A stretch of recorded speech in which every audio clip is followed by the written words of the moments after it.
Year 1294, Paris. A girl is born into the coldest court in Europe. Her father, Philip the Fair, is so beautiful that poets write sonnets, and so ruthless that his enemies disappear without graves. Isabella's mother dies when she's 7. Some say fever. Others whisper that Philip grew tired of her. No one investigates, because in Philip's France, you learn one lesson early: emotions are weaknesses, and weaknesses get you killed. Isabella watches her father manipulate popes, bankrupt the Templars, and crush rebellions with a smile. She learns that power isn't about strength, it's about patience. At 12, she's married off to England's king, a peace offering wrapped in white silk. Edward II is handsome, charming, and completely uninterested in his bride, because on their wedding night, Isabella discovers her husband's greatest secret. He's already married. To another man. Imagine being 12 years old, in a foreign country, where no one speaks your language, where your husband ignores you at your own coronation feast, where the man who gets your jewelry, your land, your power, isn't you. It's Piers Gaveston. Edward doesn't just love him, he worships him. While Isabella sits at the high table, alone, humiliated, Edward feeds Gaveston by hand. The French ambassadors write home in disgust. But Isabella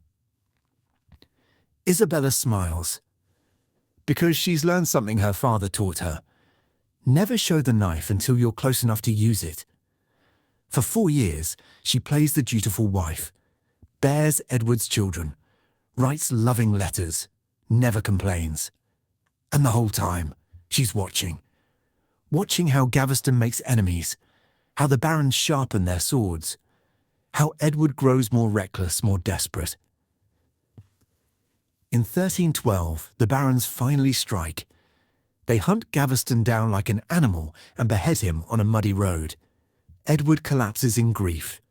Isabella, 7 months pregnant, places a hand on her belly and thinks, one down. Weak men never learn from their mistakes. They just make bigger ones. Hugh Despenser the Younger becomes Edward's new obsession. But Despenser isn't like Gaveston. Gaveston wanted the king's love. Despenser wants the king's throne.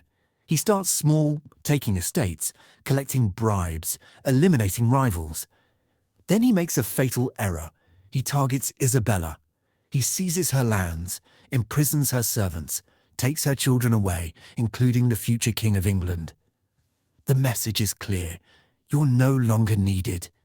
Most women would have broken. But Isabella has been preparing for this moment her entire life. When Edward sends her to France to negotiate peace in 1325, he thinks he's getting rid of a problem. He has no idea he just armed his executioner. Paris, 1325. Isabella walks into her brother's court, technically still Queen of England. Actually, a prisoner without chains. She meets Roger Mortimer at a feast. He's an English exile who escaped the Tower of London. A warrior who hates Edward as much as she does. They talk about strategy. Then about revenge. Then about other things. But here's what makes Isabella different from every scorned queen in history. She doesn't rush. She spends 18 months planning, building alliances, gathering troops, letting Edward grow comfortable, thinking she's negotiating. She writes him letters, sweet, submissive, promising to return soon, and Edward believes her, because he's made the same mistake every man in Isabella's life has made. He thinks she's harmless. September 24th, 1326. Isabella lands in England with 1,500 men, against a king with an entire kingdom. It should have been a massacre. Instead, it's a parade. Town after town opens its gates. Lords abandon Edward to join Isabella. Common people line the streets, cheering. Because this isn't seen as an invasion. It's seen as liberation. Within weeks, Edward's army dissolves. Despenser flees. Edward flees. And Isabella. Isabella doesn't rush. When Despenser is finally captured, she doesn't give him a quick death. She makes it educational. He's dragged through the streets. Biblical verses about his sins are carved into his flesh. He's hanged, but cut down while still alive, castrated in front of a screaming crowd, disemboweled, watching his own organs burn. Only then does the blade find his neck. Edward, hiding in Wales, hears every detail and realizes, she's coming for me next. November 1326. Edward II is captured, but Isabella doesn't kill him. That would be mercy. Instead, she has Parliament declare him unfit to rule, forces him to abdicate in favor of his teenage son, strips him of his crown, his titles, his dignity.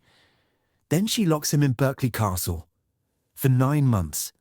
9 months in a cell above a rotting animal pit. 9 months of deliberate humiliation. 9 months of psychological torture. Until September 21st, 1327, when Edward finally dies. Officially, natural causes. But the rumours spread like plague. A red-hot poker. Screams that shook the castle walls. A murder so brutal it left no external marks. Isabella never confirms it, never denies it. She simply wears mourning black for a year. And when people whisper, she says nothing. Because the most terrifying thing about Isabella isn't what she did, it's that no one will ever know for sure. Isabella rules England for 3 years alongside Mortimer.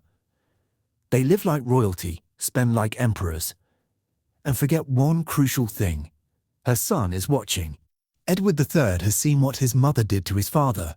He's learned her lessons. Patience. Planning. Waiting for the perfect moment. In 1330, 1 month before his 18th birthday, he strikes. Midnight. Nottingham Castle.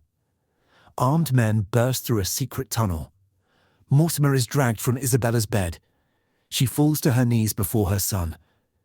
Fair son, have pity on gentle Mortimer. But Edward III shows her the same mercy she showed his father. None! Mortimer is hanged at Tyburn. Isabella loses everything: power, wealth, freedom. She's placed under house arrest, not killed, because killing her would make her a martyr. And Edward III learned from the best. The cruelest revenge isn't murder. It's making someone live with what they've done. Castle Rising. Norfolk. For 28 years, Isabella lives in comfortable silence.